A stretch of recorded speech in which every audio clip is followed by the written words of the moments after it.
Well, good afternoon. It is good to see all of you again. It really has already been a month. It doesn't seem like it, but it really has been a fast month. Hopefully you're enjoying some nice change of weather wherever you're at in the state of Montana. I know that it's very windy here in the capital city. And so we're going to go ahead and get started here, but we're really excited to just come back and jump back in today for a special session with our task force to just really take some time to address some of the feedback that CISPAC has provided and give us an opportunity to open that conversation again and make any final changes that the task force would like to make to send that forward to the superintendent. So I guess we'll go ahead and do roll call if that sounds good.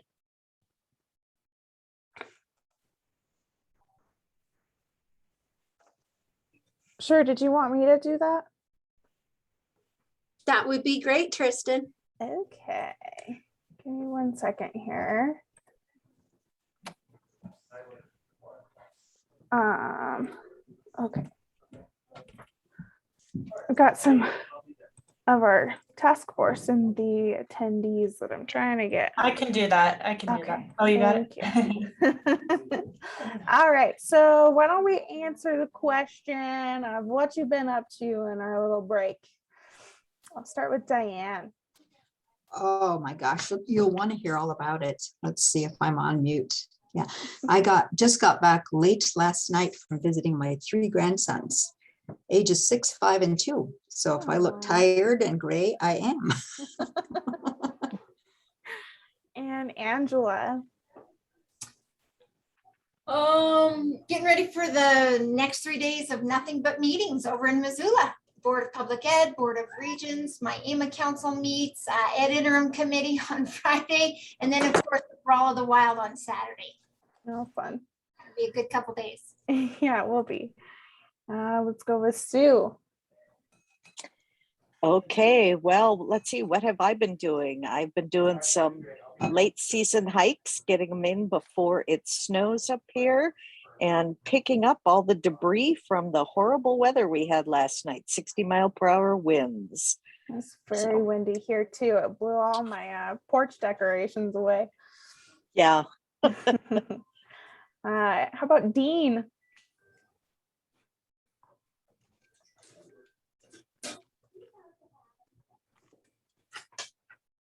Dean, are you talking? You're on mute if you are. We'll come back to him. Heather. Hello, let's see. We finished up our first quarter, had parent-teacher conferences. Everything's just kind of going right along. It's been busy. Oh, good. And John. Hi, thanks for bringing us back together. We are in the tail end of our semester and gearing up for next semester. So wrapping up all of our student teachers that are in the field right now and getting our next batch ready to go, and enjoying, as was mentioned a moment ago, the wind has been tearing through here, something really fierce the last 24 hours.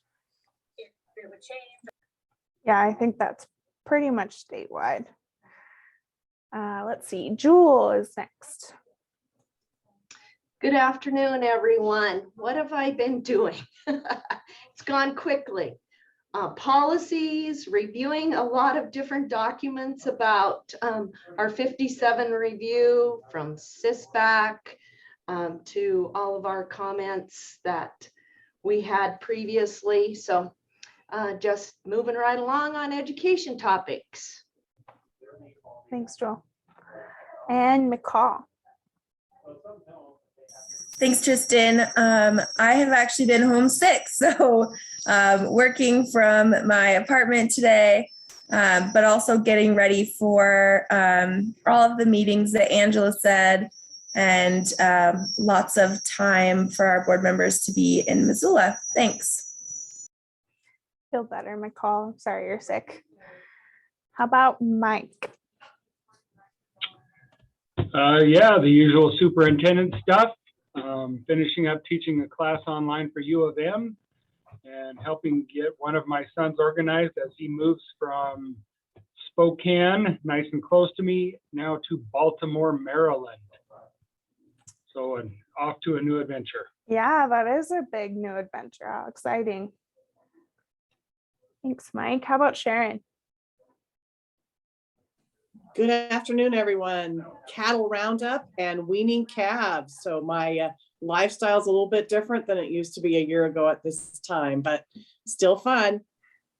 That sounds like a blast. How cute. And Sean.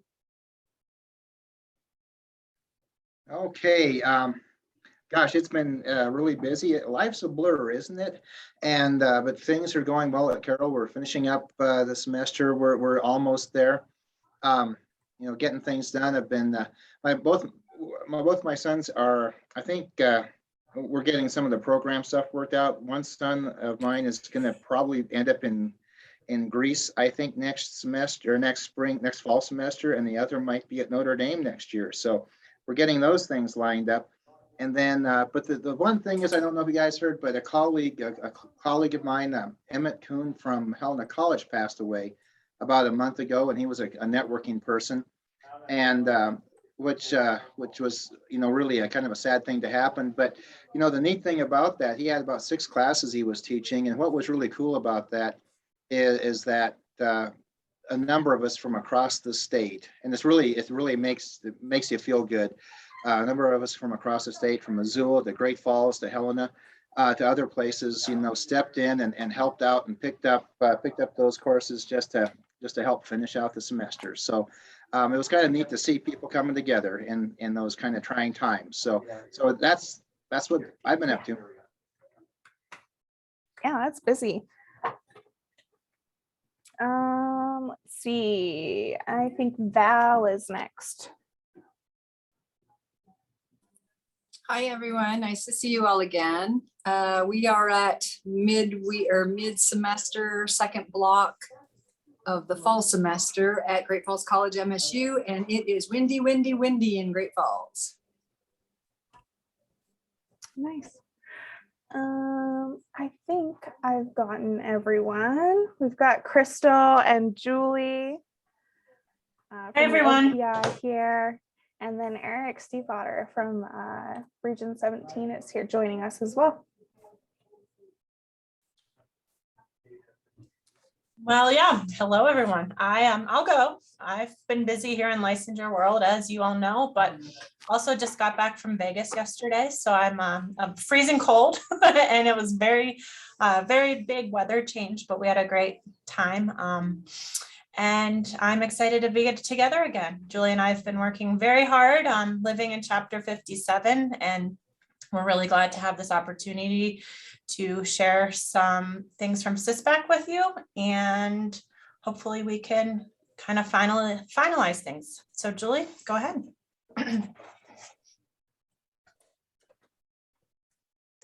Thanks, Crystal. So yeah, we'll take some time. Eric's gonna just quickly review with us our norms and our expectations and our purpose today. And then Crystal's gonna start taking us through some of the CISPAC feedback. And then I'm here to help however I can and be with you all as we get through this next few hours. 1 hour actually. So it's good to see you all. Eric, it's over to you. Yes, thanks, Julian. Hi, everyone. Nice to see you all. I'm filling in for Jacob today. I know I can't quite replace his charm, but thank you all for making time for this. I know this is later than usual, so we appreciate your fitting this in and your willingness to come back and kind of hear the latest phase of the work. So, I think we're all veterans of this process now, and we're a good high functioning group. So there was just a quick flash of the reminder of our norms on the screen. Just a quick reminder about the purpose of Chapter 57, which this task force has been focused on. And should it come to this, we may or may not come to voting today, but If it comes to that, as we have been doing, we'll do a consensus vote, and that will consist of a supermajority of greater than 60%. So I know some of you have followed the CISPAC process since the task force put forward its recommendations in mid-October. So I think you know this is part of an ongoing conversation. And so as folks who have worked together and continue to work together and will do so in the future, in this time where we're thankful for many things, or we try to be more intentional about being thankful. We just want to say thanks to all of you for the best thinking you've brought forward to this. We know we've had our areas of great consensus, but we know we've also had some different perspectives on things. And I've always been impressed with how thoughtful and professional and generous to each other all of you have been. And as we kind of look to move these recommendations over the finish line, just a few reminders on the slides here about consensus. This does not necessarily mean unanimous, but I can live with the decision. I can support my colleagues on this call, and I will move forward with good faith and goodwill in supporting what the group passes along for recommendations. So otherwise, I'll probably be mostly silent, helping take some notes in the background here on our tracker. We'll talk a little bit about process in a moment, but I'll give it back to Crystal and Julie, who brought forward your work to CISPAC in early November.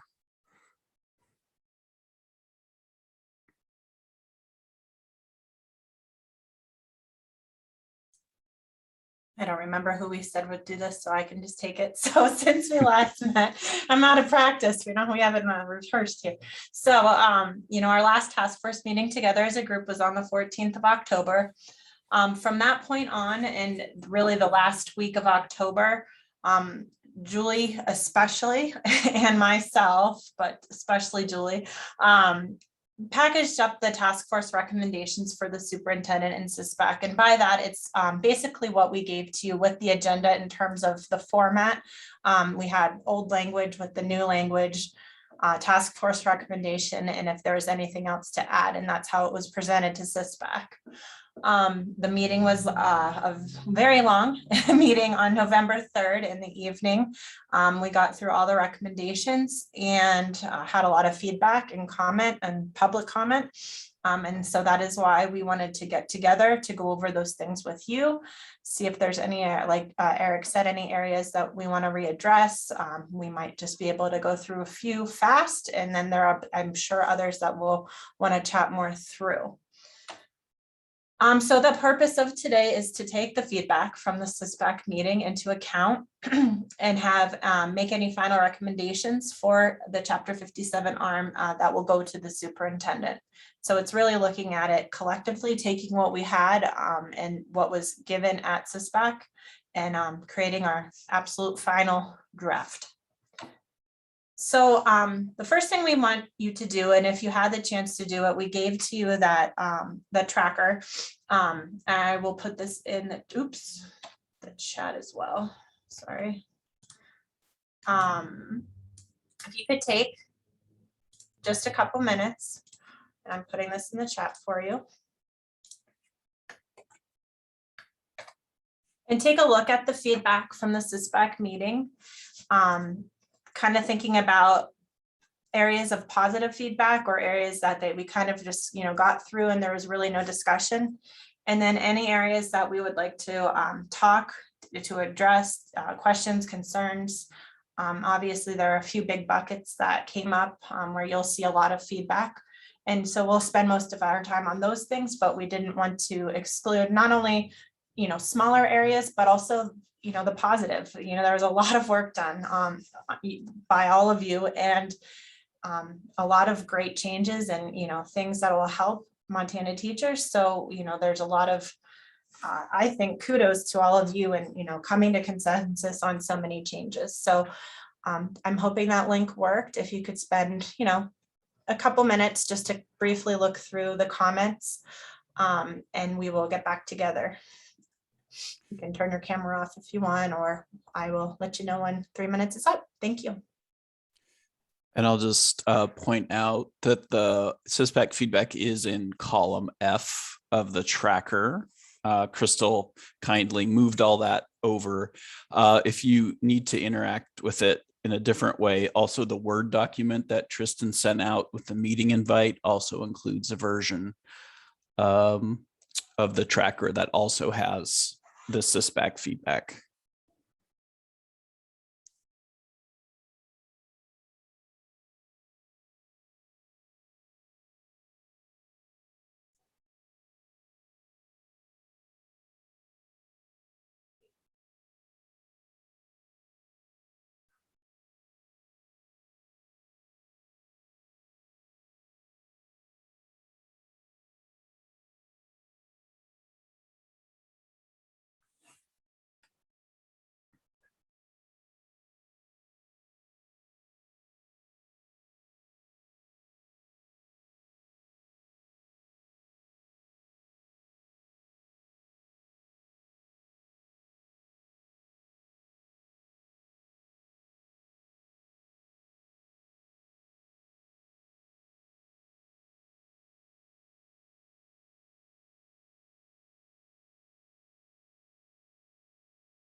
I think that was about 3 minutes.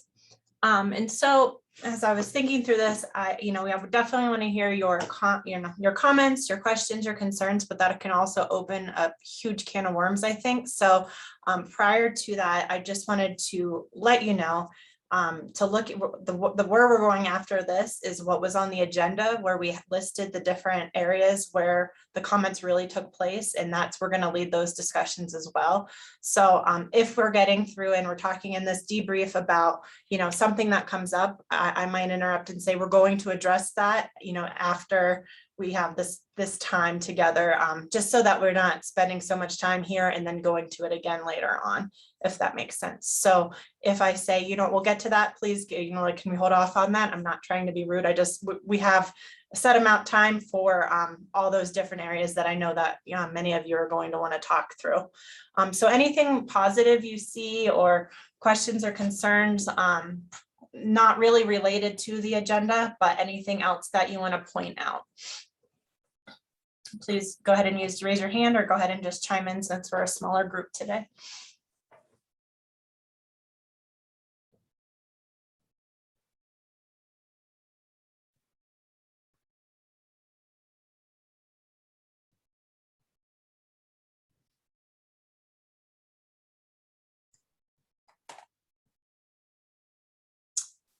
So it appears we're going to stick to the agenda, which I like. I think we probably, we found the places that we needed to go through, but we didn't want to not allow for other conversation, give some time for that as well. So with that said, Julie, I think we could probably start just going through and have that time. Oh, I see Mike's hand up. Go ahead, Mike.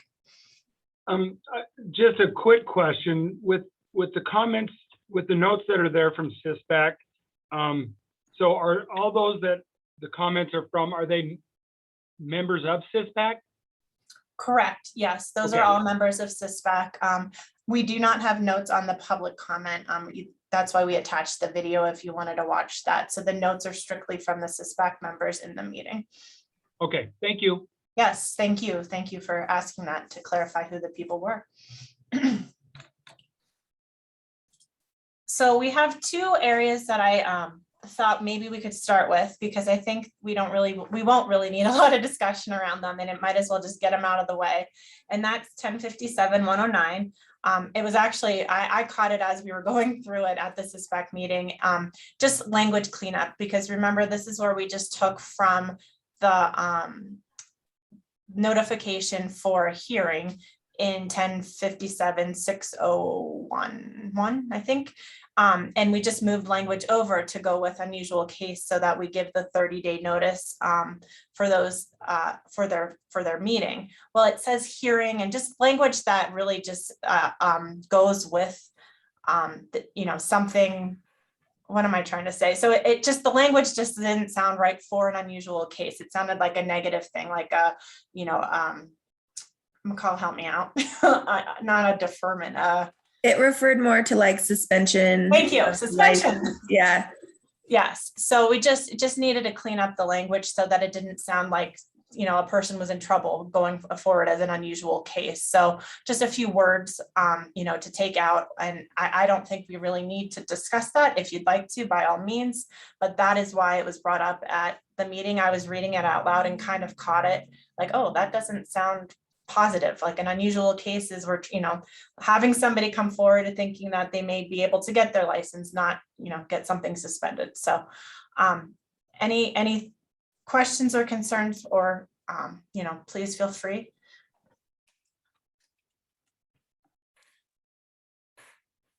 This is in line 72 of the spreadsheet, if you're using that.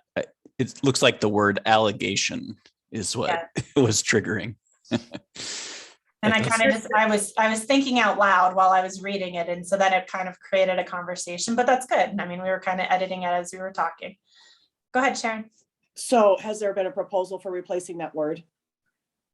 No, there hadn't been.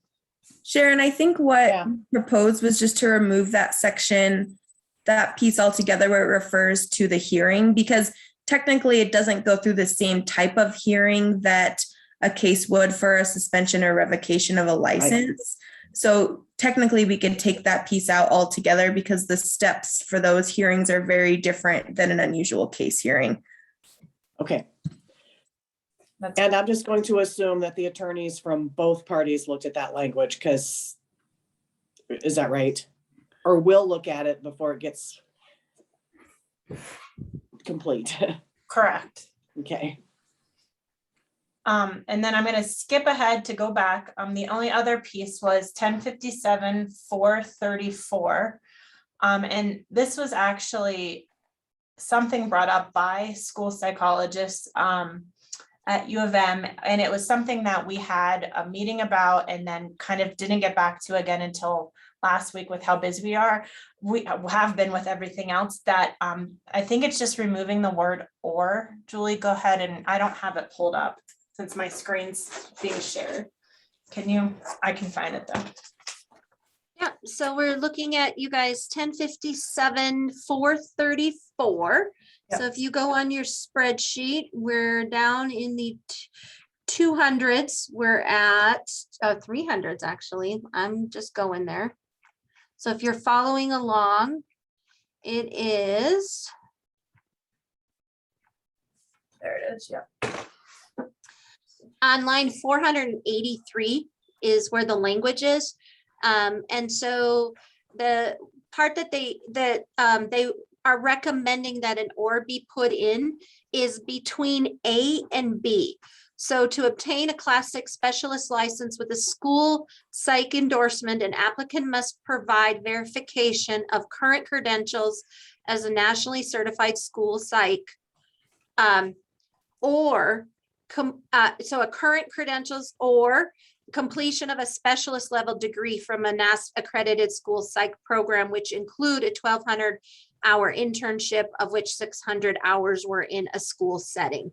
And because that's how it's actually treated and implemented now, it is an or, and so they wanted to kind of clarify that, if you will, so that it didn't have just the colon and then nothing on it, and then or moving into C. So that was the recommendation, is to put the or in there.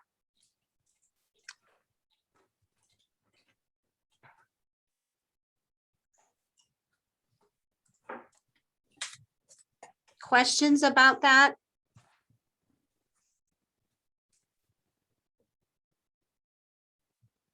Go ahead, Joel. I guess I'm just looking at the notes and what I have for the overview, and I don't see that in the notes for CISPAC. Where did that was sent out? And it's under 434, correct? Yeah, we have not, Jewel, this did not go to CISPAC. It's just that we were meeting last week with the school psychologist to actually look at these recommendations for programs, because there is, when you look at little I recommendation from a NASA accredited specialist program, attesting that the qualifications that are equivalent include that piece versus just a master's degree. And they were kind of going through some of the documents that we have, if you will, for the university recommendation and the process that's followed for school psychs as they enroll in those programs. And they said, we just want to look at rule. And so we said, that's fine. What do you want to look at? I said, we're in the task force is actually finished. And they said, do you think that you could bring this forward to the task force, knowing that you're going to meet with them again and just ask them what they think about adding the word or in there? And I said, we would be willing to do that. Okay, and so help me again. Where do you want it, the or placed, Julie? Sorry. No, you're good, Joel. Between A and B. Okay. Got it. So that is lines 484 and 485, right? So at the end of A, you would insert after the NASP acronym and the semicolon, the or. Mm-hmm. Yeah.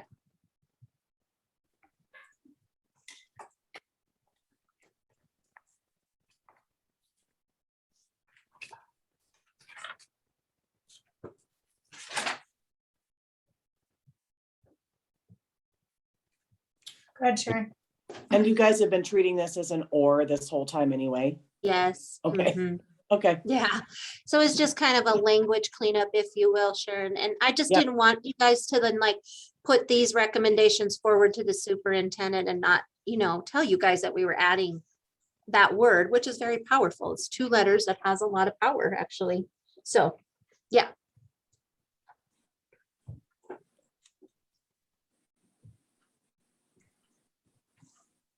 Is anyone opposed to putting the or in between A and B? How do you want us to, sorry, may I speak? Yes, of course. How do you want us to do this? Do you want us to start making motions to accept? Do you want it voted on? How do you want to proceed? Jewel, I think that'd be good. So I would make that motion because I've got a lot of them. So I'll start with this one. Sounds good. I'll second. This is Diane.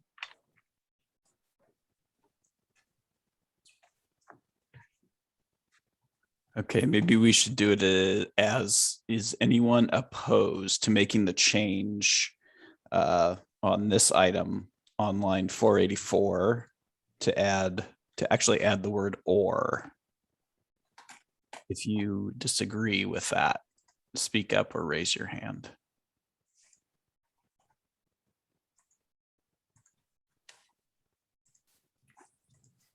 Okay. Not, oh, Jewel. So I will just ask a couple of clarifying questions. So when we say that we have to have a 60% vote or consensus, is that of those who are attending? Is that what we consider our quorum? Where are we with members? I just want clarification if I could, please. 5, 6, 7, 8, 9, 10, 11. Looks like 13 today.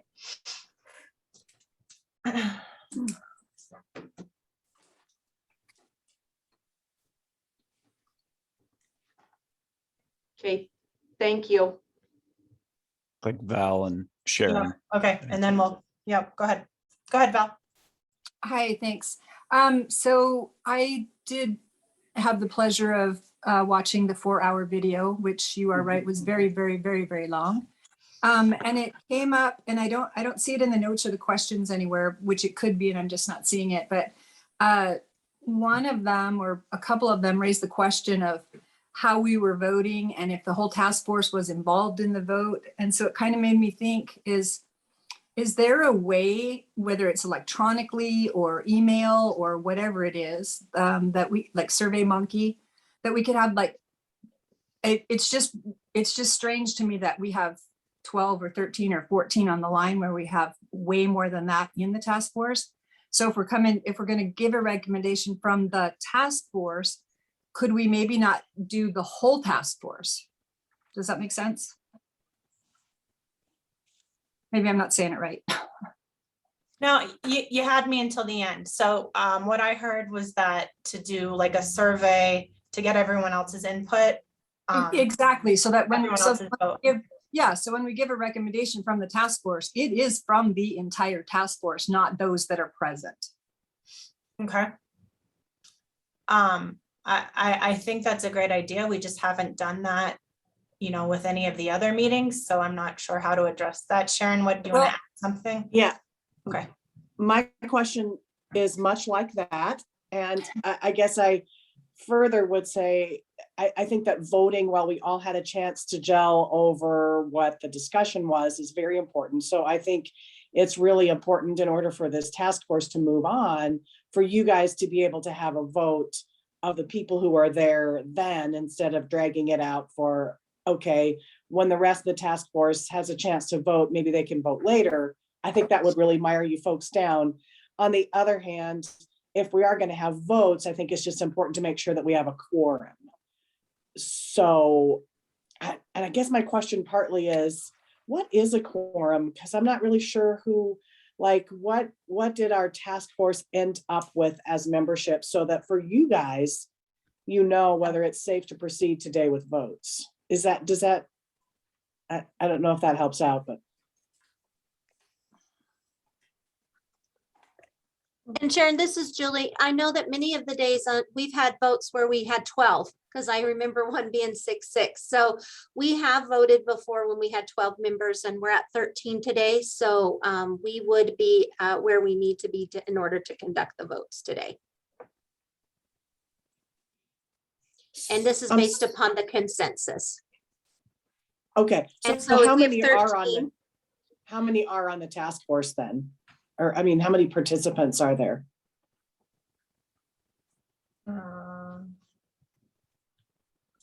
total participants that are on the task force that are here, or in overall, No, Sharon? overall, so that you guys know how to proceed, you know what I mean? I don't want to, it's not my intention to catch you guys in anything, and I don't think anybody else wants to either.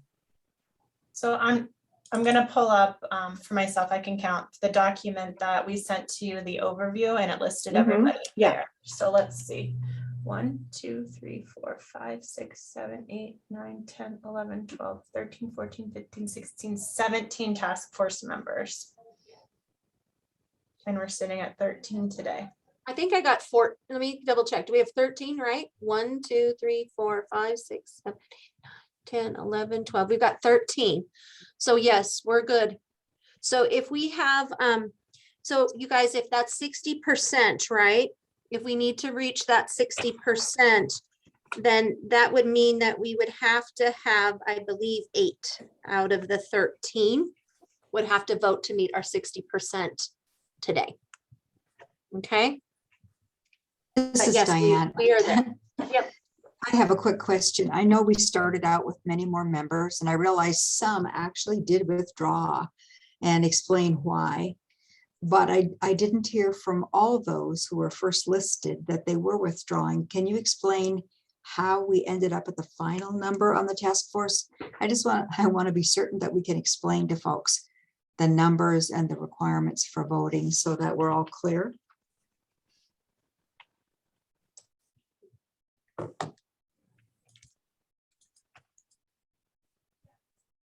I'm trying to pull up the original list to see the difference. So that's what I'm doing. The original, on the original list, there were 26 listed.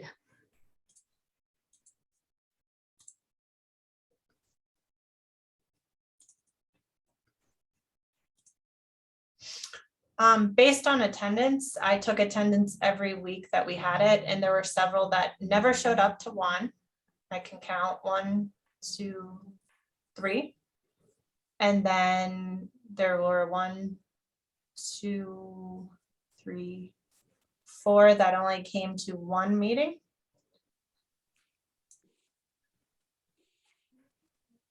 And that's what it's based off of, I believe.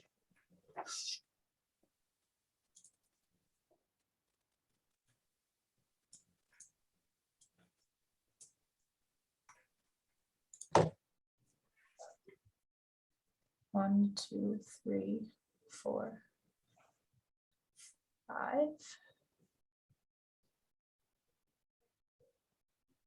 And you said 27? I don't have that. I'm not sure what list you're looking at, Jewel. That's not what I have, but that was the original list that was on the task force Google site. And I can go back in my notes. Yes, 26 started. There were 17 listed when you took the task force list to CISPAC.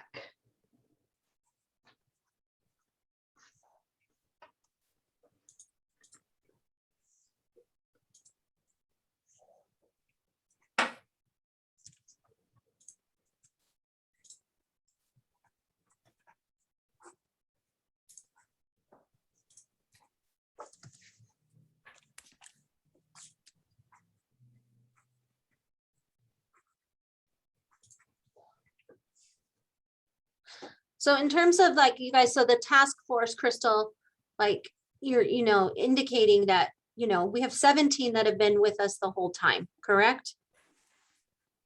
Yeah, I'm still trying to pull up that list. So yeah, I'm sorry. My silence isn't ignorance. I'm just trying to find it.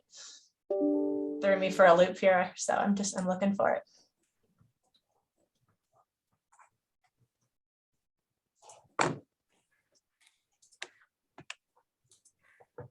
So all the other votes you guys, we did, we had at times 12 people here. We were, going through that. So like I said, we are at what we would consider a quorum today. If we are thinking about 17 people is what we said is there, and we're at 13. Correct? Correct. And it looks like Mike's going to leave us fairly soon, but just so that we do remember, at one point we took a vote at the end of a meeting and there were only 7 who voted. And I could go back and look at the date. It was in October. And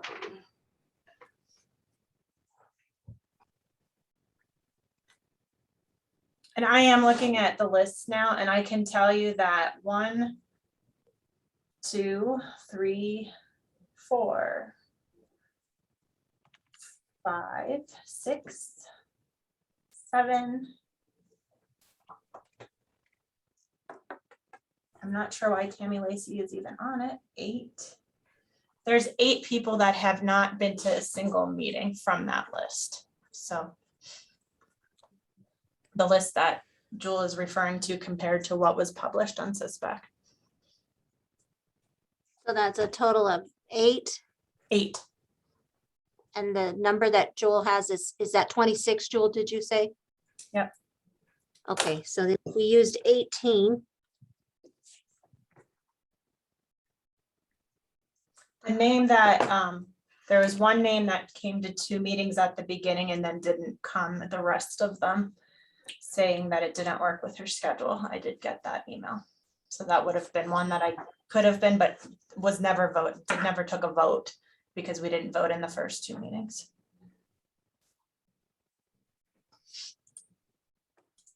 Okay, so we would need to have, 11 people, 10.28 people here. So that means not 10 and a partial of a person. So I'll make it 11. We'll round to a whole person, and we're at 13. So we meet the rules for quorum, if you will, guys. And like I said, in order to meet your 60% consensus, you would need to have, did I say 8? Now I'm like, what number am I on? 8 divided by 13. Yeah, you'd have to have 8 to meet consensus today. So Jewel, you're correct. If there was a 7 and only total of 7 members present, did you mean 7 that voted overall total or 7 that voted for something? 7 overall that voted in an October meeting. Anyway, it's neither here nor there. It's water under the bridge. It's good to clarify so that we all understand where we are with our voting. So thank you. You're welcome. Okay. Val's got her hand raised, so I'll be quiet. Sorry, just butting in here. Okay, so I just wanted to clarify. So my thought process behind the whole voting thing was I was under the assumption that there was like 22, 23, 24 people. So that's why I was a little confused why we were so low. But if we were only at 18, then I'm good.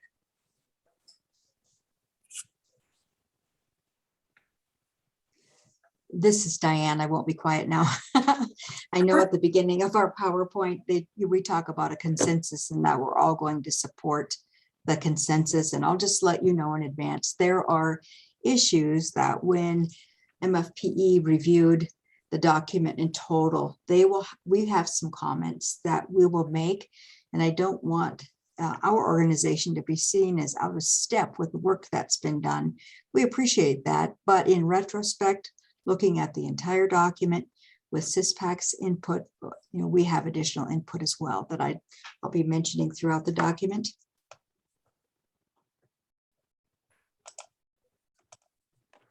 Okay.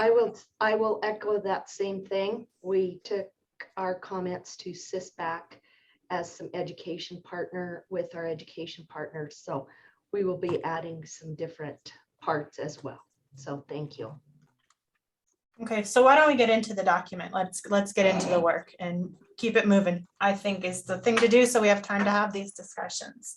So Julie, should we just go in the order that I have it listed? Yeah, let's go. Okay, let's go. So 1057, 102.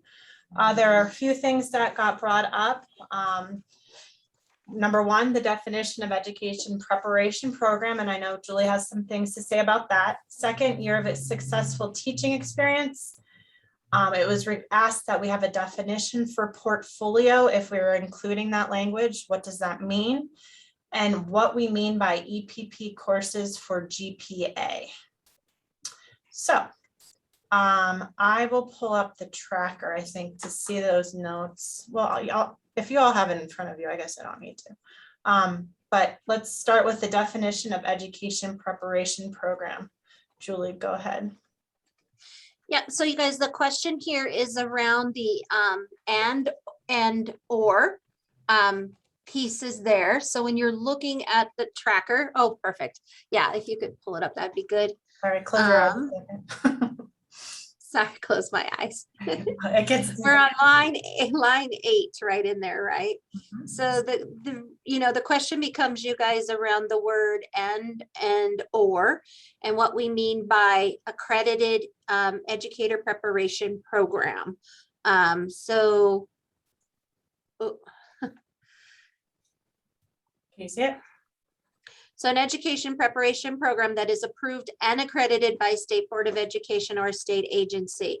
And so that's changed the language from an educator preparation program that is accredited or approved by a State Board of Education agency. And so the questions were around, is there a difference between being approved and being accredited? And there is, you guys, a difference between that definition of what it means to be approved or accredited.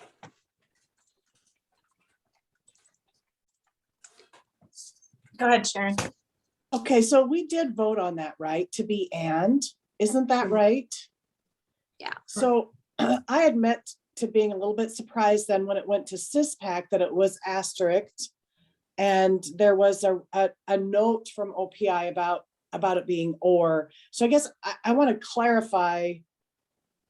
I don't understand why we're re-voting on this. If we voted, was that one of those ones where you weren't sure if we had a quorum that day? Or, I mean, could you guys No. clarify for me why we're revisiting this? Do we have to revisit all of those that we voted on, or? Well, and I think there was a piece in Sharon too that was coming forward around that was heard in the public comment as well about this particular piece because of does this capture both alternative and traditional pathways?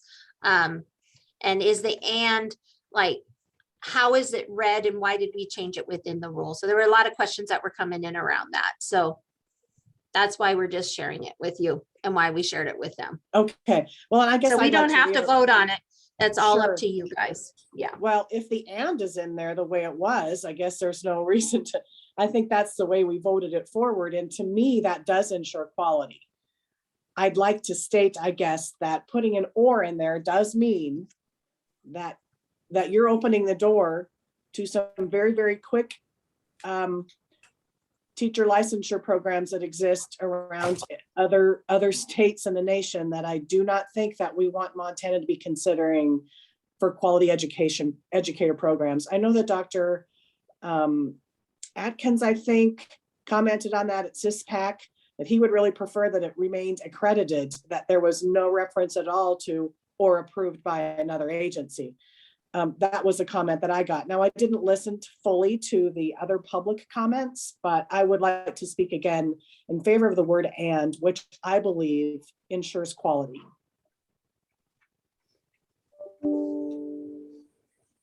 Go ahead, Diane.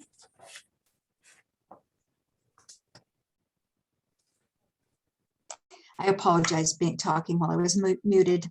I would agree too that I voted for the word and MFPE supports that. There's been some language written that I'll put in the chat that might help us clarify the MFPE position. But I think we have voted on and we're supporting that, but I'll add a few more words for consideration.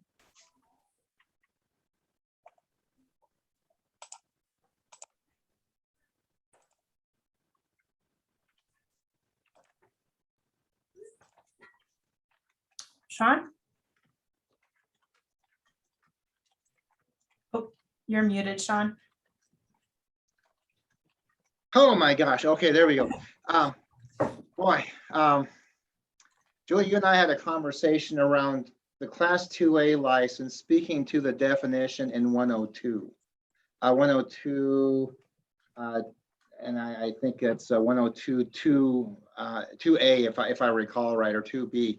Now, and the conversation revolved around with 2A as written and a definition as written, that does not allow for somebody from the outside, from out of state that already has a license, a teaching license from out of state that has achieved that through an alternative or non-traditional pathway to be able to come into Montana and get a license, with any number of years experience, whether it's 0 or 10. Does that, and so the root of the issue was around the definition, as we discussed, the root of the issue was around the definition in 102. How can that be sorted out? Because the intent with 2A is to go ahead and allow those pathways in to be licensed by OPI. And of course, you guys do the quality control around, is it sufficient documentation and so on and so forth. So help me understand that.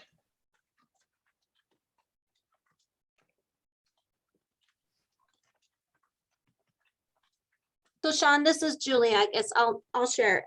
So when you look at like, and when you look at all the different states, all of them, right? When you look at like how they list out approved programs, approved by the state boards, for graduates to be eligible for certification or licensures in the state, they all use the word approved. They don't use accredited. And so you can go from Idaho to wherever, but the word that's used is approved, that programs must be approved by a state board of education in order for their graduates to be eligible to obtain a license in that state.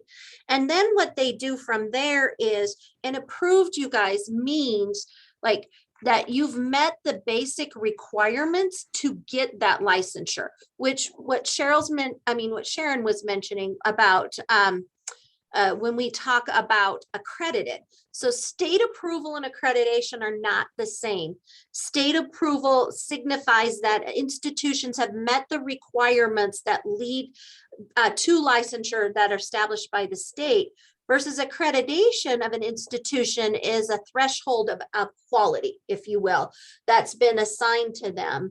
And so we have regional accredited, we have professional accredited. And so I just want to really be clear that all states use the word approved programs. In Montana, we have had it as approved or accredited. Then the way that many states start to look at that, you guys, is they start to designate it out, which we currently have an existing rule, which is it might be then distinguished, I guess I would use the word, between out of state, in state. There might be different processes for how that's licenses is for those approved programs, or alt and traditional. So sometimes they put different conditions on if you're coming and have a completed and approved program that did lead to licensure in your state. Currently, the rule that we have is then you would need to either demonstrate that that was from a traditional program or an alt program and 5 years experience. So some states do 2 years experience. I've seen 2 years of experience. I've seen 3 years of experience. We've seen pass a praxis test in some states. So kind of where they distinguish that, Sean, is not necessarily in the word, in the definition of approved or accredited, but rather than distinguishing between, for example, in-state, out-of-state, prepared, or alt and traditional. I don't know if that makes sense. Okay, and so then the with given the intent, we need to go not and when I look at all this, I get all confused. Given the intent, then the definition is correct, but we need to work on 2A in order to be able to achieve the intent. Is that what I'm hearing? I think so. So I think that when, for example, when Sharon says, that she's really wanting to ensure quality, right? What's that metric that ensures that quality? If maybe you were prepared between what was a traditional versus an alt program. And so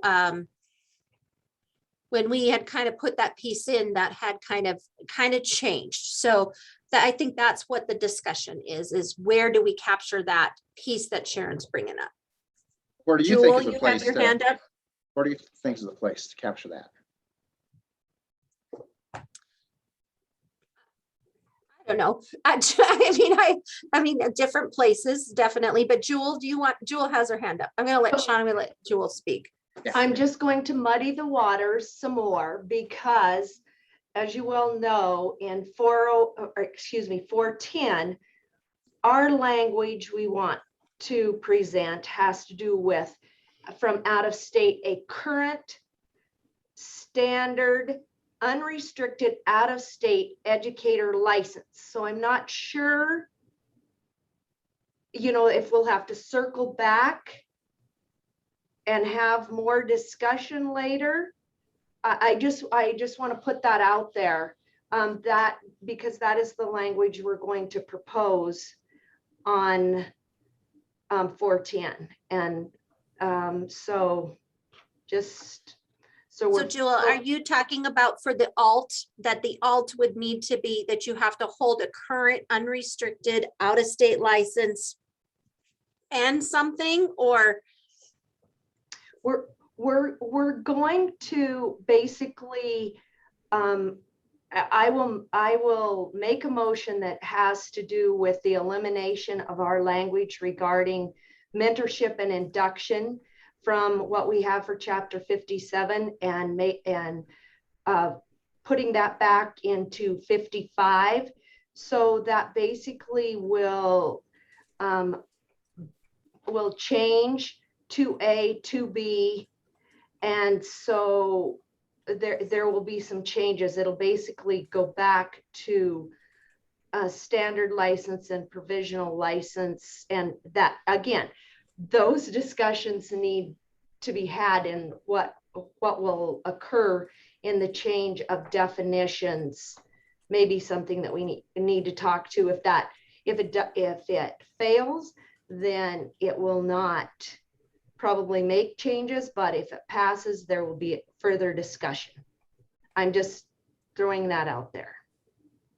Okay, so then just so that we can maybe get to that, Jewel, and I think that's what Sean's bringing up. So then what are we going to do, right? So I guess the conversation would be, do we want to, when we're looking at the definition of an educator preparation program, do we want to say that is approved and accredited? Do we want to leave it that way? Do we want to have approved by a state board of education, or do we want to leave it the way that it was is currently in rule, which is approved or accredited? Knowing, you guys, that every state lists these as approved EPPs is how they list them, and then they distinguish out under there between alt and traditional. And some don't actually distinguish between them, but they call them approved. So I guess that's the first question. And then we could maybe, Jewel, get to right where you're headed.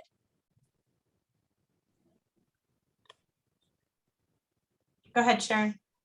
So was it not functional before, Julie? I mean, your original language into, and I asked that in the chat.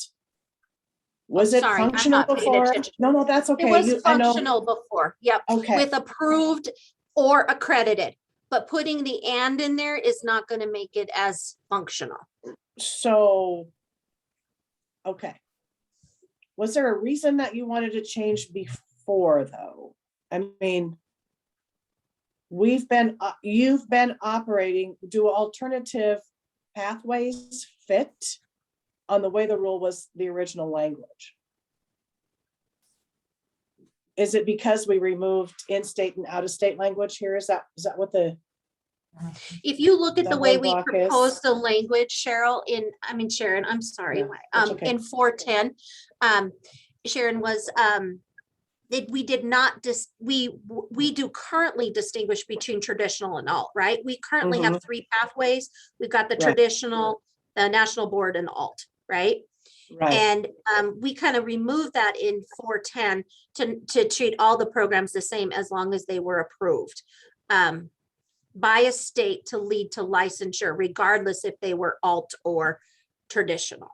So by putting the and in there, that's gonna, that's not gonna, you know what I'm saying? Like, because states do it as approved, they don't do it as accredited. So that's a little bit of a problem there. So if we want to address, if you will, the issue in distinguishing between alt, which sometimes are accredited and sometimes are not, right? Because they may or may not have gone through a quality assurance process, if you will, then you have to put some other kind of indicator on it, Sharon, to kind of bucket that in there, which is how we currently have it, which is if you go through that alt program, you have to come in with a current unrestricted license, and you have to have 5 years of teaching experience. Right. So I feel like you know, Julie, I mean, what happens if none of you are ever working there in like 2 or 3 years or 1 year, whatever? I mean, is this clear enough for anybody who's processing an OPI, this language, to be able to figure out what the intent was? So I would, yeah, Mike, take care. So I would say, I would propose, Sharon, I would leave the language the way we had it with an educator preparation program that is approved or accredited. And then I would suggest that you guys move into the conversation that Jewel's bringing up, which then is about then, okay, how do we assure the, no matter if this program is approved from out of state, what are those other assurances that you guys want to have, knowing that not all programs come as approved and accredited? So I would say then we need to come back to this definition later. And that's what the task force ended up doing. If you'll remember, in the middle of October at the very end, when it was suggested that maybe we didn't spend enough time on this definition, but truly we did. I mean, we truly did spend a lot of time on this because it's linked to everything else.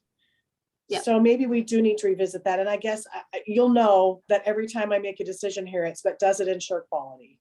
And I am from a small school, so we have been subjected to small school, you know,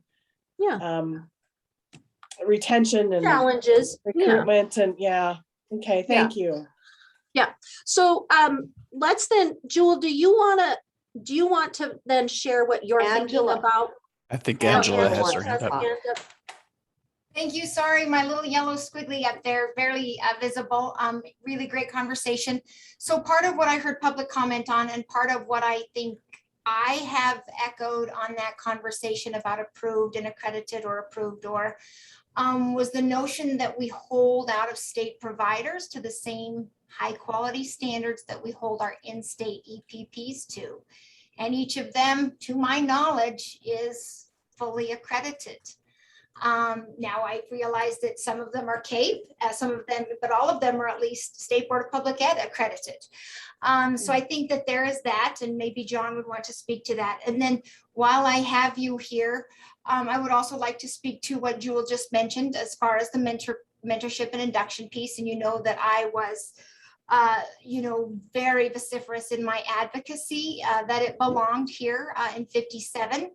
I still think that there is a connection, I think, between, or at least there should be, between a teacher's license and a district's ability to support them once they come there and be able to retain them. And I think that that's very important. Now, that said, I fully agree that we have language, though it is not as strong in 55. And I am very interested and perhaps excited to pull together a meeting with some folks who are on this call today, perhaps others who might be interested in strengthening the language that is in 55 and putting some teeth in it, because what is there is quite frankly not enough. It is not clear. And it's not designed to prevent new teachers from leaving a district or leaving the profession altogether. So I think we can do better with what's in 55, and I would support the direction to go there with the mentorship and induction. I listened intently to the public comment on this, and I think that there is great concern about it at this time. So let's go this other route. Let's give it a shot, and I fully support Jewel's language in that regard.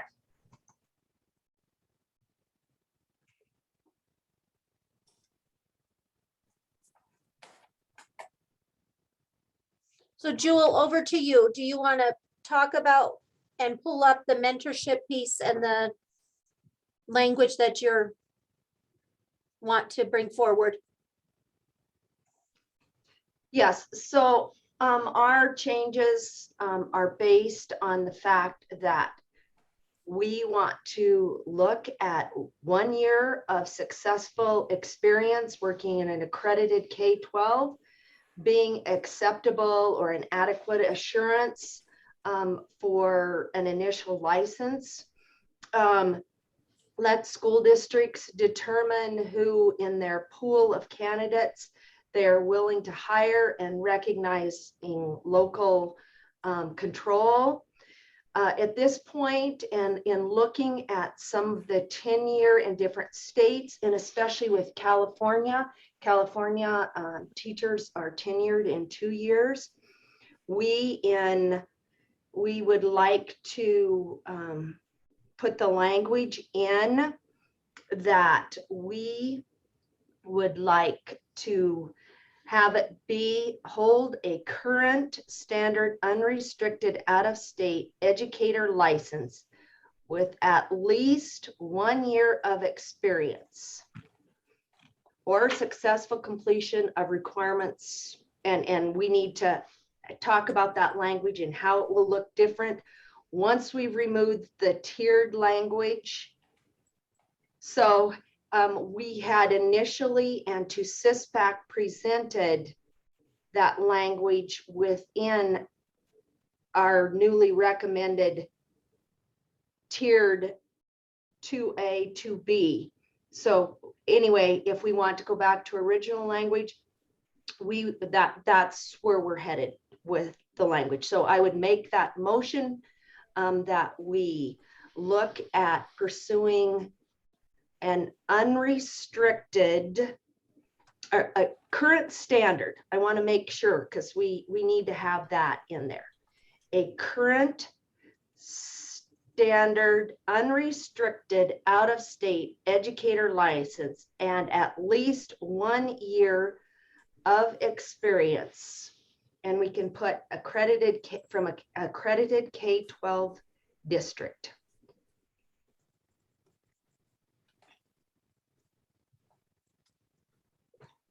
And Jewel, that's for the alt. This is for the class 2 standard. For anyone out of state, whether they attended a traditional or an alt program? Yes, because we have included the, yes.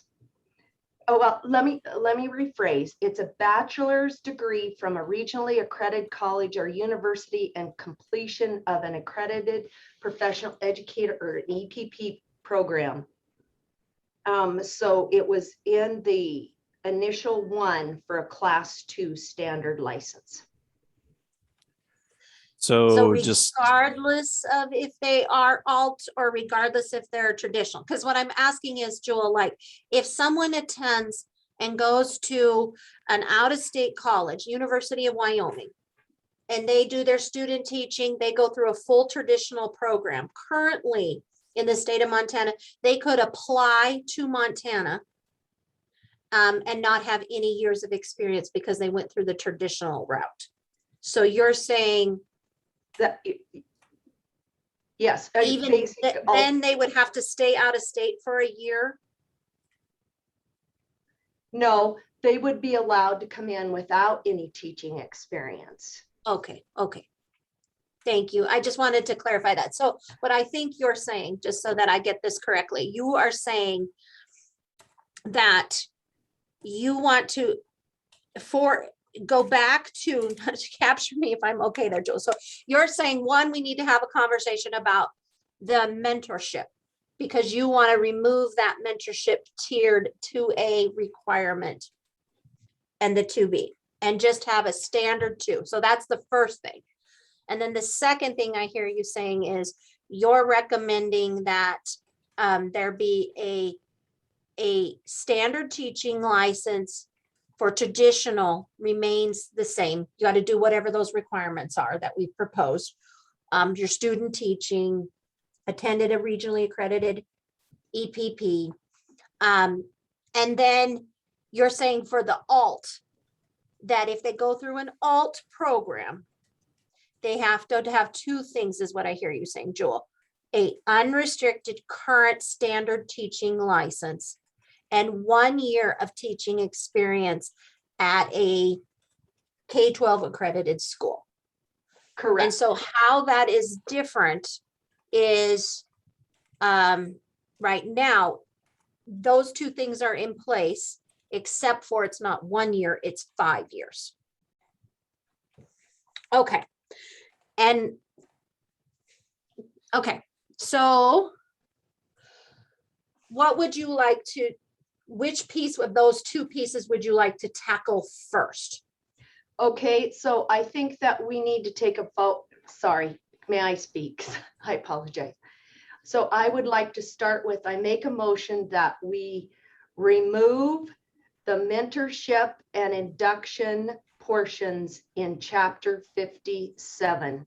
And that it is with saying that there is an emphasis in chapter 55 to address the importance of mentoring and induction programs statewide. So there it is. Remove it with that caveat. This is Diane Fladmo. I'll second.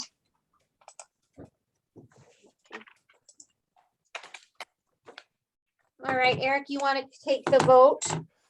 We can, although since everyone is very diligent about our quorum, we did just lose 2 people from this meeting. So if I'm counting 1, 2, 3, 4, need 5, 11. 6, 7, 8, 9, 10. Well, I have our attendance as only 10 right now, but I could be miscounting.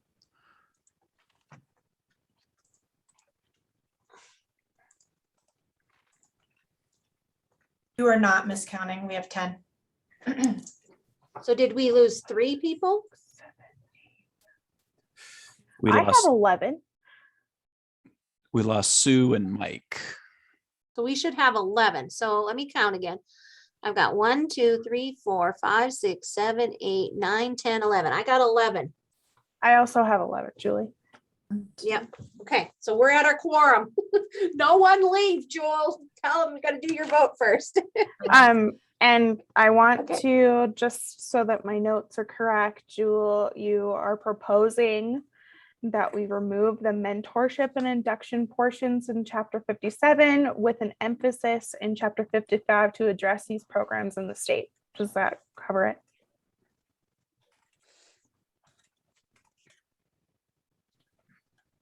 Go ahead, Angela. Maybe put the committee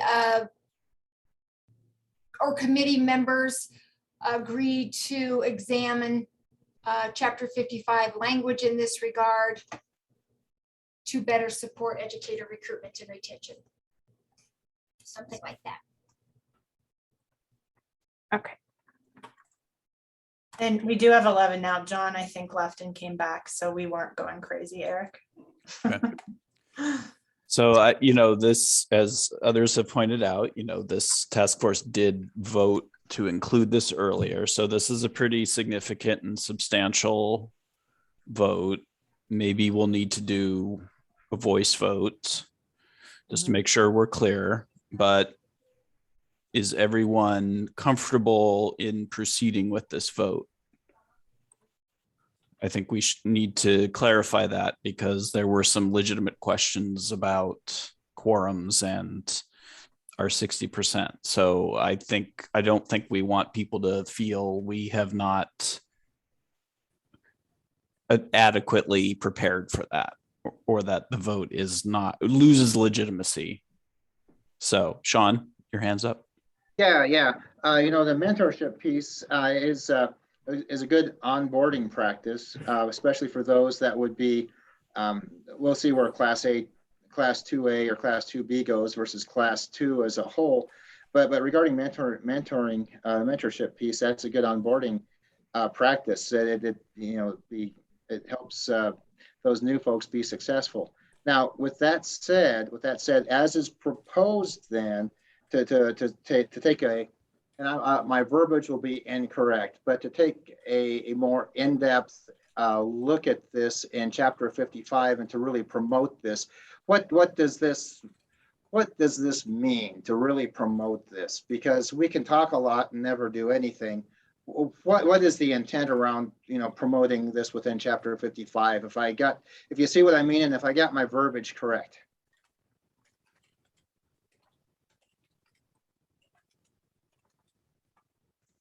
This is Diane, and I'm just going to add in my 2 cents. As you know, I was a big promoter of mentoring. And then as it moved forward and a teacher's license became dependent on whether a district provided an adequate mentoring program, and we know that some are and some aren't. And so I see the danger in putting one forward without assuring that we have quality in our mentoring programs. And it would be my intention that I participate and others who want to on a subcommittee or a committee to review the Chapter 55 language and make specific recommendations that we as a committee, subcommittee could agree upon to recommend to the Chapter 55 task force and beyond if necessary on a quality mentoring program. Angela? Absolutely. I just want to add this, I really appreciate the question, Sean, and I have taken a good look and in fact have spoken with a number of folks on the call and off the call about what it could look like, specifically 1055 701. And there's a couple of places I think that we would add a C in the first section, and then also in 0.5 B, where it just says, here's the language. It says establish mentoring and induction programs to assist licensed staff in meeting teaching standards. I mean, it's really I think some easy language to make better. And so if you're interested, do let me know. And I think perhaps a group of us can come up with some stronger, better language that is truly intended, as you say, Sean, to support school districts in their onboarding and in their retention of school teachers. I think we can do better than what's there. Okay, so it sounds like, Eric, I think that Tristan put some language in the chat to try to capture what you guys are saying. You guys want to take a look at that? And Val, I think it was Val who made it ask, before we take a vote, what can we see the language?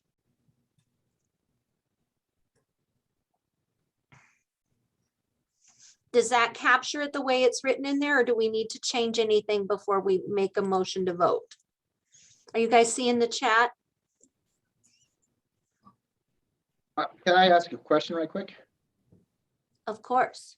Okay, so and so what we're seeing in the chat then, now are we speaking to the mentorship piece, or are we speaking to what we're seeing here as a current standard unrestricted out-of-state educator license and et cetera? What are we specifically voting on then? Just simply removing the mentorship, or both pieces? Well, The both. motion It on the sounds like floor. to me, floor is just the one on mentorship right now. Yes. Separate, Sean, Okay, from that other. okay. If I understood correctly. Yes. Okay, Yes, great, thank you. And just to be clear, so that basically removes that task force recommendation. So the task force would be essentially rescinding its earlier vote and is not putting forward a recommendation that a mentorship and induction program be included in Chapter 57. So it sort of returns to the status quo ante.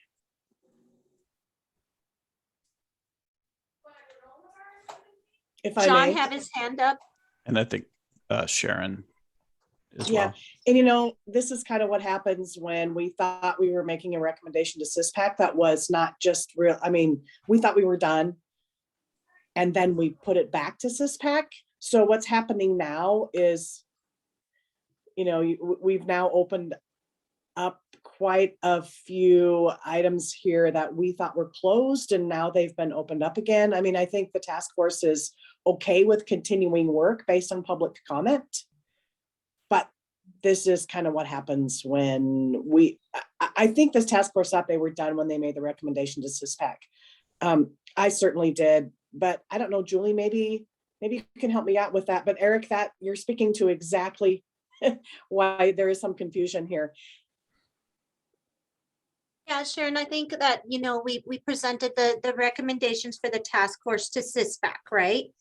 And we've received some feedback. And so the superintendent had asked us to pull the task force back together to say, give the groups an opportunity to have a discussion about any of the feedback that they've heard from CISPAC and have one last, chance if there's anything that they do want to reconsider based upon that feedback before it goes to her, for her to look at and legal review for her recommendations, which will be coming back, Sharon, to SISBAC the first week of January.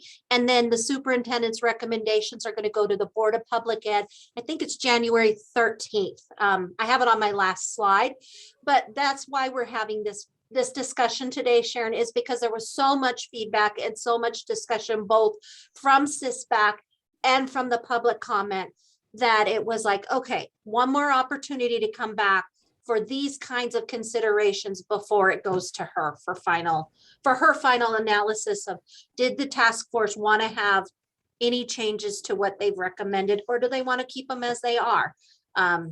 Is kind of where it's sitting, Sharon. Certainly, I agree. And if I might call for the vote, I mean, am I out of order to say that? Okay. You're good. Might have had some experience at that. Yeah.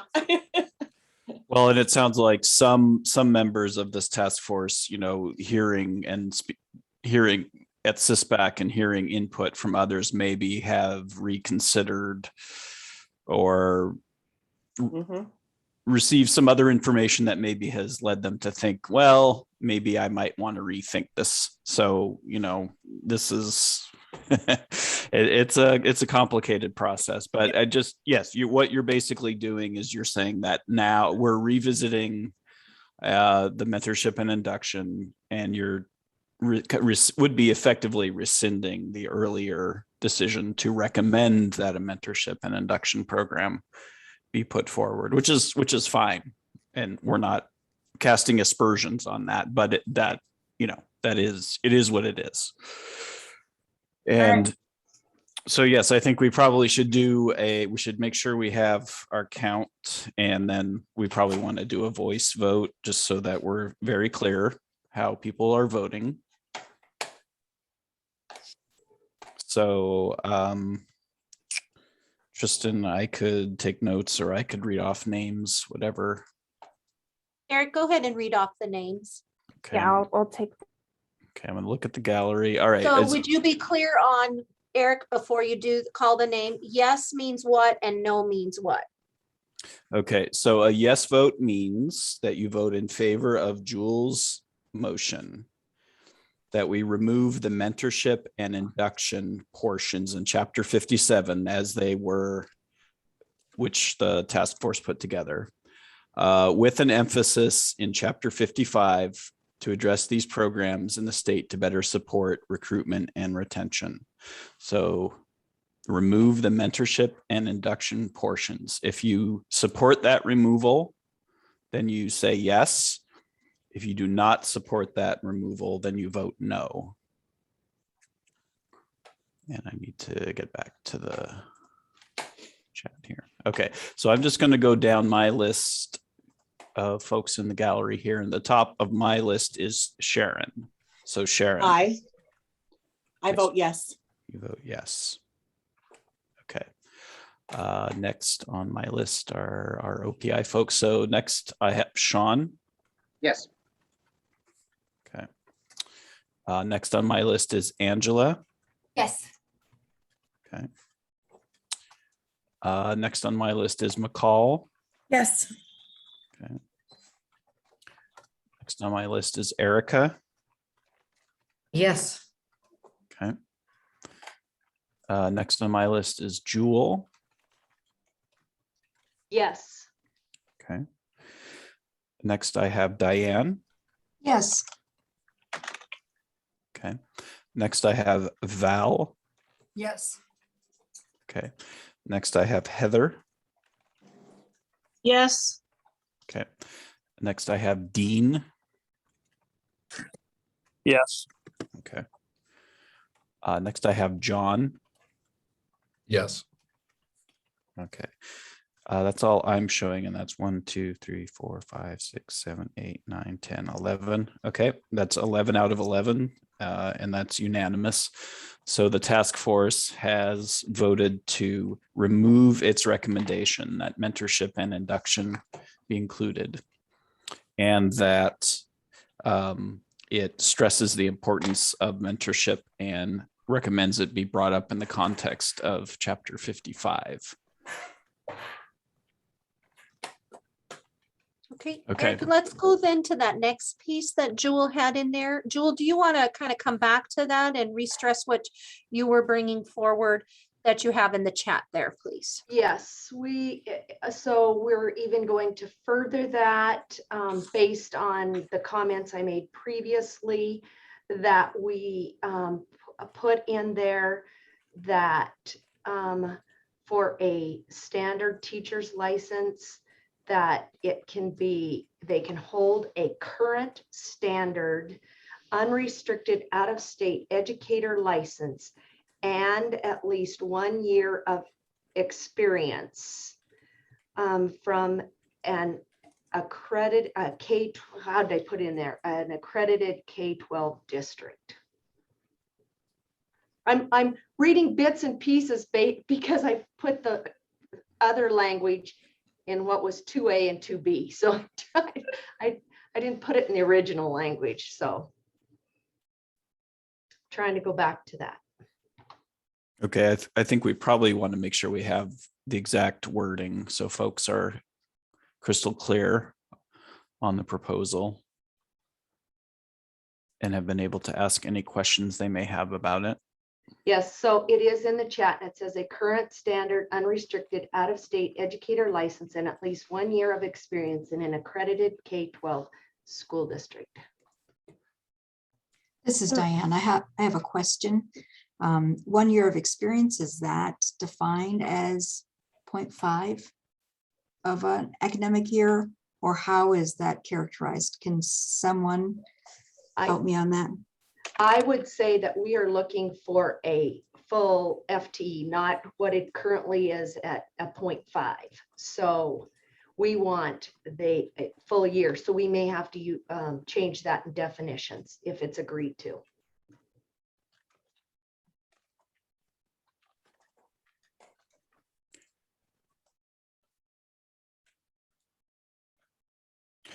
Okay, I think the preceding part is important to hear too. So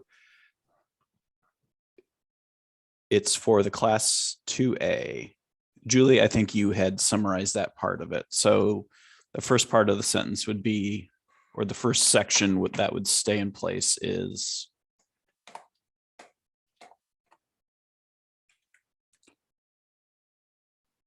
or if you could kind of help us reorient. So as we're looking at the spreadsheet, so we're looking around line 216. Eric, on that, look at the existing language. Okay.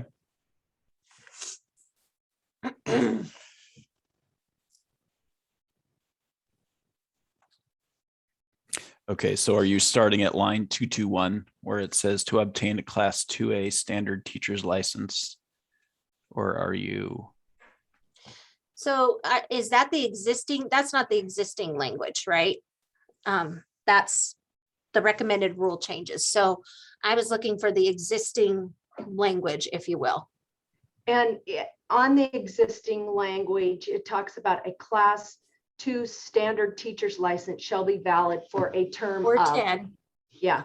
So anyway, it is. So I think, so what I hear you recommending is 1 would stay the same. 2 would bring in that piece that we've talked about. If your degree is more than 5 years old, either the 6 credits or the 60 PD units. They would have to verify for 3, a bachelor's degree of a regionally accredited college remains, completion of an accredited professional education program, including the appropriate supervised teaching experience with a recommendation from the license requested from the appropriate official. Qualification for 1 or more endorsements would stay the same. That national board, we would move back to the class 1 like we had already proposed. So that would not be in there. But where you're talking about 4, if the educator prep program completed by the applicant is not in Montana, Upon initial completion of the class 1 or 2 license, the applicant must provide. This would change and be like what we've put, whether you're in Montana or not in Montana, to put in the smorgasbord. Okay, but B would be, yes, we need the EFA. But you're talking about D. So it's C would stay, which is the traditional verified completion of the EPP, accredited EPP, including the appropriate teaching experience.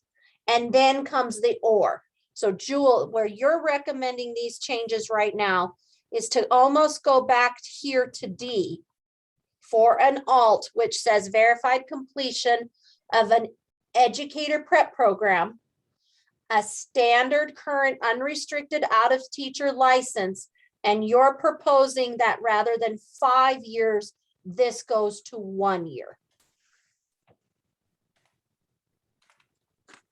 And then the rest stays the same because you're saying experience in accredited P12. Do you notice there, guys, the difference between C and D is that C says accredited professional educator preparation program versus D says educator preparation program and does not have accredited in it, because there are situations where alt programs are approved by states that lead to that licensure, that unrestricted standard licensure, but are not necessarily accredited. So Jewel, you're recommending that we address that quality that Sharon has brought forward by saying, keep these two things distinguished and that we have 1 year versus 5. Is that correct? That is correct. Okay, so Sharon Okay. just asked, do we still have a quorum? Do we still have everybody on that was just on a few minutes ago? We just- No, Angela just left. I'm getting Or did she? ready to leave and I just wanted to hang on. Okay. Okay. And So I can know- we then take a motion to do this vote very quickly then, Angela? Can you give us You bet. 2 minutes? Yes. Okay, so Eric, we're going to take a vote. The vote would be that we keep the changes that we've recommended above for the smorgasbord, the national board, that. But the change that Jewel's bringing forward is to keep the traditional C, but D, change that from 5 years to 1 year. So you would be voting yes if you want to change that from 5 years to 1 year, no if you want to leave it that way. Okay, and just for housekeeping purposes, in our tracker, we should record this online.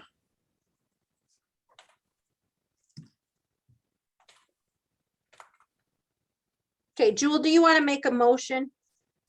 I will make that motion based upon the fact that we need to recruit teachers from out of state and give them the opportunity to come to Montana before they get entrenched in another state, and provide local school districts to encourage them to come to Montana and want to teach here before they get tenured or vested in another state.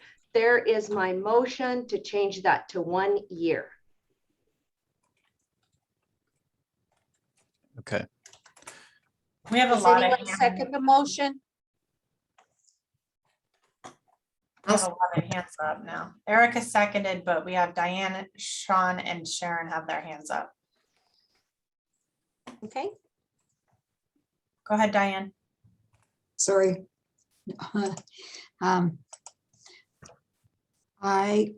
you hear me? Yes, I will just mention that we will be voting against this motion based on our original discussion that will, without an approved accredited educator preparation program, we'd like to see 3 years of experience in an accredited K-12 school district with the alternative pathway.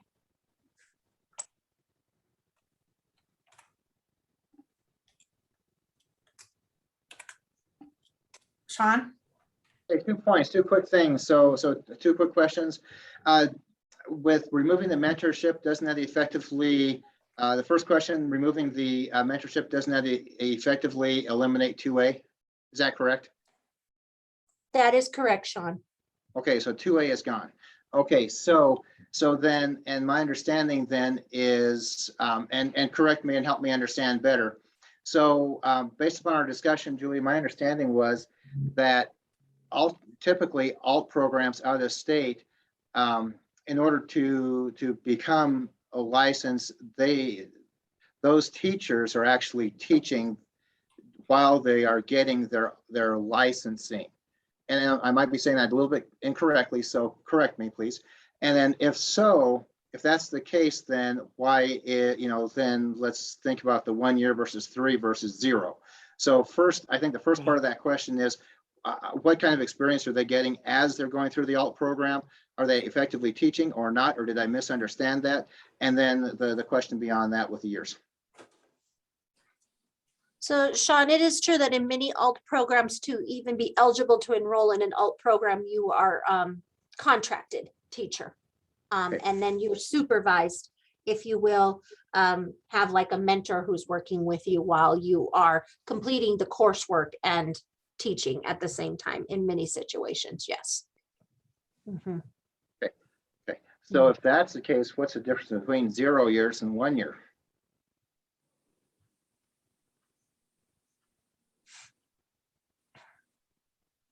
Well, there could be places where you might be in an alt program, maybe not in an accredited K-12 school. So maybe you're getting that year. You may even get a license, right? Yeah. And it would really depend on the state in which the alt program exists in terms of, can you get it completed in 1 year? Or is it going to take more like 2 years? So in many situations, it might take more than a year for you to complete your alt program. So you're going to end up having actually more than 1 year experience potentially. And at least 1 year. Potentially. At least 1 year, potentially.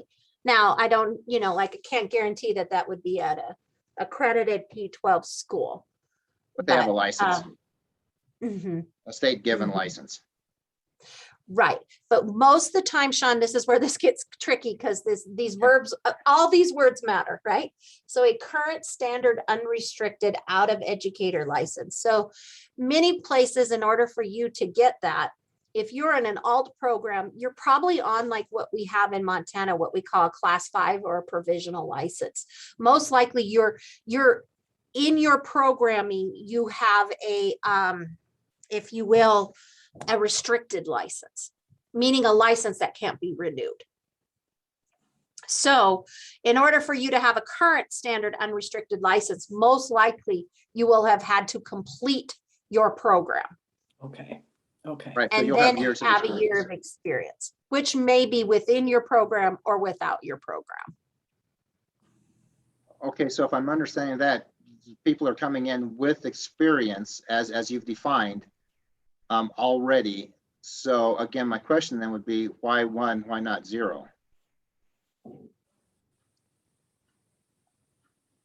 And that's just a question for the task force, I suspect.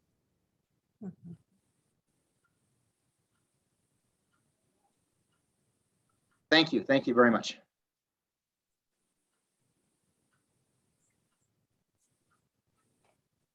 Anybody? Go ahead, Sharon was next with her hand up. Yeah, my questions are just really reiterating what Sean's questions are, because D says verified completion of an educator preparation program. And I know we have to go back to definitions then to decide what that is. But what in D suggests that that's even an alternative pathway? Like, how do we know, oh, this addresses the alternative pathways? Because it doesn't say accredited, Sharon. Okay. Okay.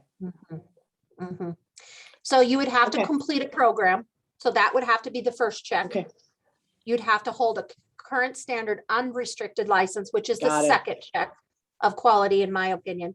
And then the third is some level of teaching experience. And so the proposal on the floor is 1 year. Sean saying, do we need any years? And Diane saying 3 years. And so I'm hoping we could at least take the vote on what's being proposed, and then kind of close out. I don't know, but it's up to you guys.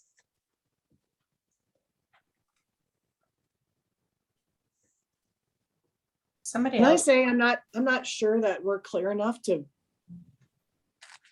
yeah, to vote necessarily once we got things cleaned up and here we are back at the original again. And I'm just gonna say I wouldn't support a 1 year either. I'd be more in support of a 3, but again, trying to clean that up and deciding where we're landing with the actual definition is huge here.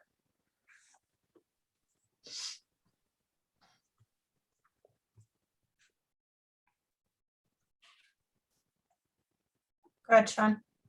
I would disagree. Let me say it again. I would agree, with Sharon in that respect. It's just, we need to be sure we're talking apples to apples instead of something else. So and that's where I'm kind of feeling a little hesitant, is I'm just not exactly sure what that definition means, where we're identifying an alt versus traditional, and it's just a little muddy in my mind. But maybe that's because I'm not an OPI kind of person myself. You know what I mean?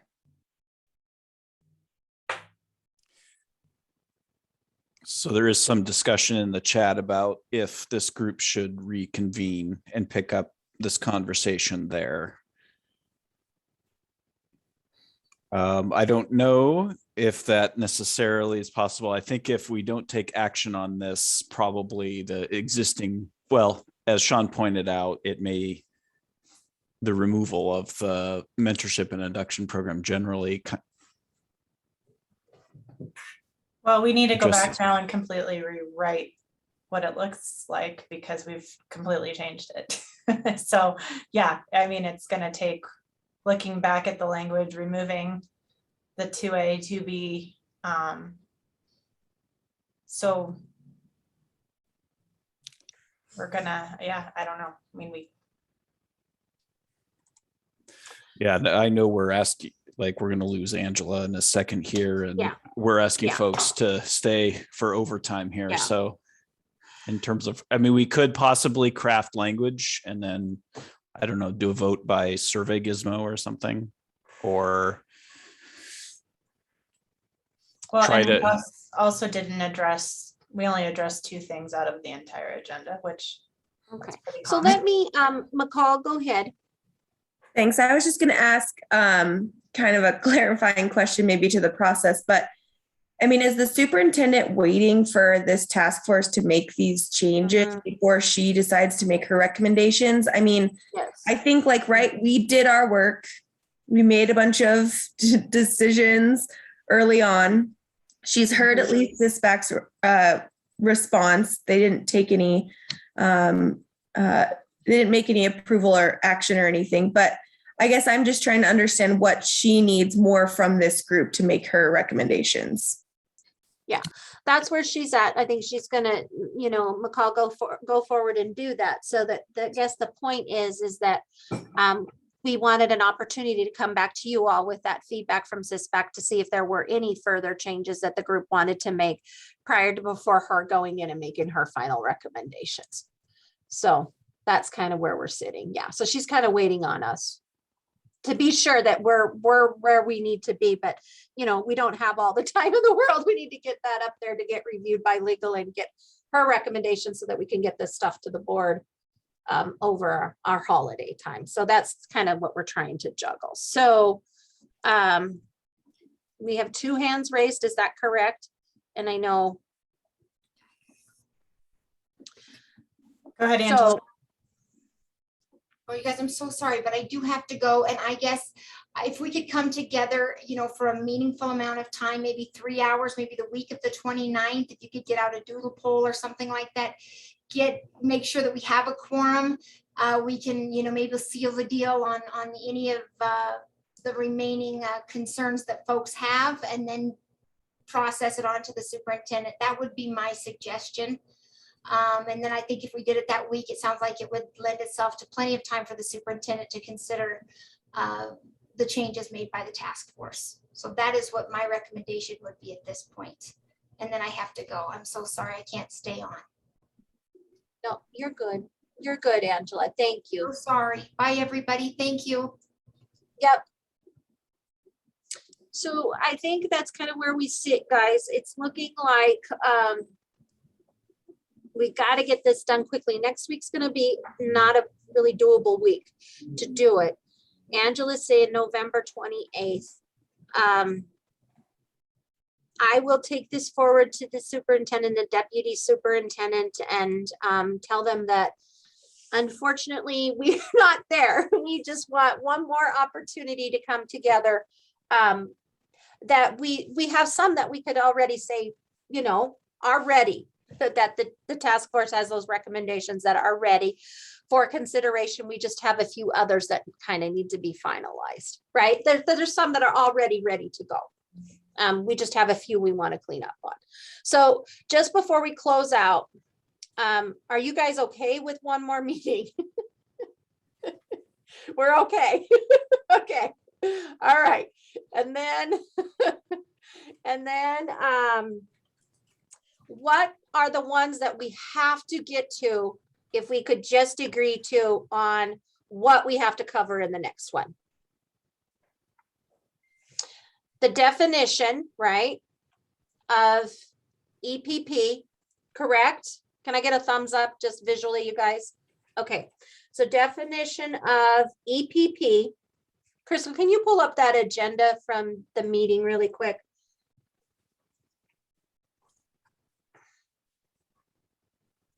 The agenda? Yeah. Or the PowerPoint, either one.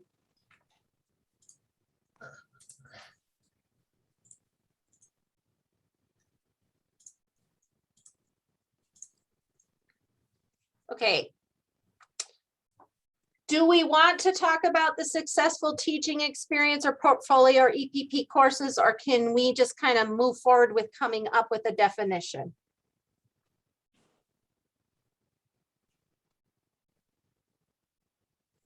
Well, I think that year of successful teaching experience is pretty critical because now we're going to link that to Okay. What a year really means. Okay, so successful year. Okay.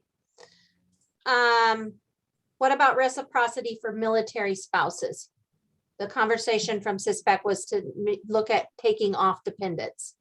Can we come back to that one? I think we might just let CISPAC, that's CISPAC's notion. I mean, they brought that up. It's in their purview to make their own decision, I think. Okay, so we don't need to come back to that one. Okay, anyone confirm that? Next slide, Crystal. Julie, the only thing I would say is the language is actually, one section does say with dependents and then the other one doesn't. So just make sure that that aligns. Okay, we can do that. Next slide, Crystal. And with the portfolio, do you have that marked as to talk about the portfolio or not to talk about it? Do you want to talk about that, John, or not in our next meeting? Yeah, I think that's pretty important to what I do. Okay, so we'll talk about the portfolio. What about the EPP courses? Should we define that? I'm sure that's really important to the higher ed folks. Okay, so we'll do those four. Okay. Next slide. Oh, we didn't even talk about additional endorsements. Do we want to talk about that? Yes. Well, okay. Yeah. But that was one of those items, I think that, right, was that brought forward to CISPAC and we had not had the majority vote on that at all? We just told them there was not a consensus on that. There was not a pass, there was not a fail.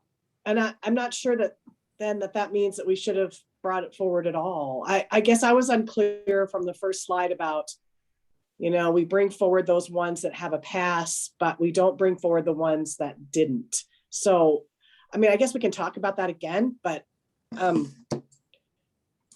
Okay, so yes or no? No, it didn't meet the standard. Okay. But that's just me. I mean, the rest of the four, you know, you guys talk to each other, and if you want to bring it back up again, we can still keep talking about it.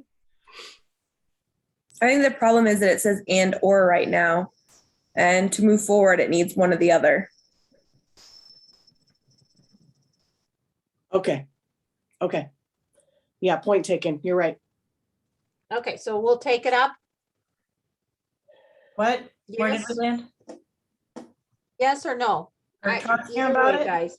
Well, okay, but we didn't have additional in the original language about endorsements. In the original language about endorsements, none of that existed, right? Mhm. It just referred you back to the educator preparation program. Mhm. None of that original language and or anything even existed. Sharon, I think part of it is, from what we heard at CISPAC, is there is an interest to find alternate pathways to getting endorsements.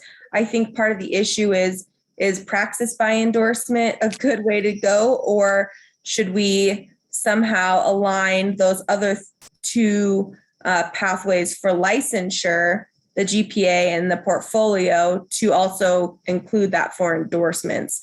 And I think the issue is that there's that and or that's sitting there right now, and it says and/or, and that needs to be clarified. Do we want it to say and, or do we want it to say or?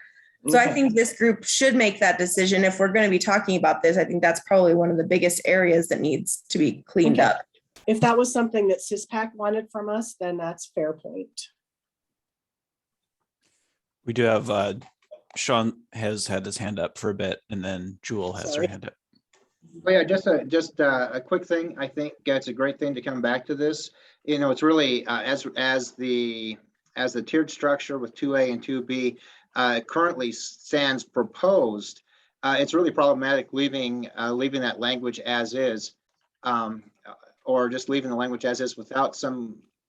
Let me rephrase that. It's been a long meeting. That we really need to sort out those definitions and really need to sort out, you know, that alt route business, because as it stands, if the proposed language is approved, there's a big problem with the alt route track or pathway. So that's great. We're coming back to this, and I'm happy to do so. And I think that in my mind, that's one of those big things to take care of. So thank you very much. Okay, so 410, those two pieces there, and then it will have to look at it in 434 as well, because that tier comes undone. Mhm. Or be sure that we bring forward the language so we can see it. Okay. And then Julie? 601, do we need to talk about that or leave that? We need to talk about it, but Julie, it was brought to my attention that we've lost a quorum. Since we've lost a quorum and they should be able to provide input, we may want to leave everything that was on the agenda that we did not get to discuss. So as a quorum, We're not voting on anything though, Jewel. We're just trying to see what we need to address. okay, well, but some of the ones who have left don't know what decisions we're making as to what we're keeping or what we're removing. Just putting that out there, that it was brought to my attention and I was asked to address it. So thank you. Okay. So we just need to schedule a time to come back. Be sure that we address these areas here that we haven't addressed. And so it sounds like maybe at the opening or in the email, also saying these are the ones we plan to be sure that we cover and be sure that we finish up and can complete that. Yes? I think you could keep these markups, but just make sure everyone who had to drop off has a chance to see this. And if they have a strong objection to us saying, for example, we're not going to talk about reciprocity for military spouses, they've been given their opportunity to say yes.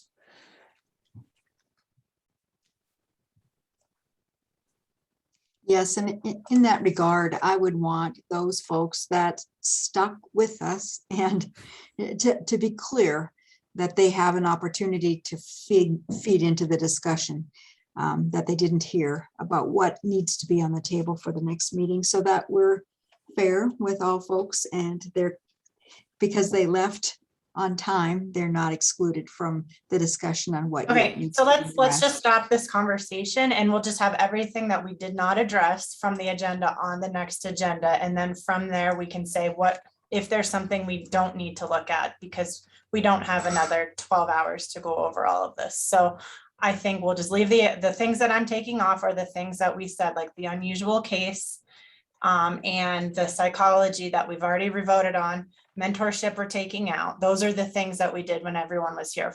Other than that, everything will be on the agenda. So that, I think we can stop the conversation. Thank you.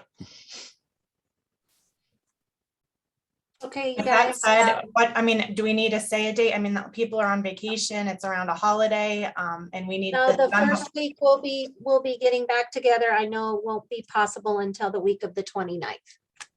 And that's really bad in licensure, December 1st, Julie. I know. Okay, I can, yeah, we'll tackle it. Okay. So guys, I'm gonna let you go. And I appreciate all of your conversation and dialogue and appreciate just the thoughtfulness. And then hopefully we can just get this finished and get these over to the superintendent, like I said. And there's plenty of other areas that we can start working on with her. Okay, Thank you. Oops. anything else? Bye-bye. You guys enjoy next week. Hope you get some time with family and friends. Okay, happy Thanksgiving. Drive safely, everybody. Bye. Julie and Crystal, do you guys have just a minute? Of course.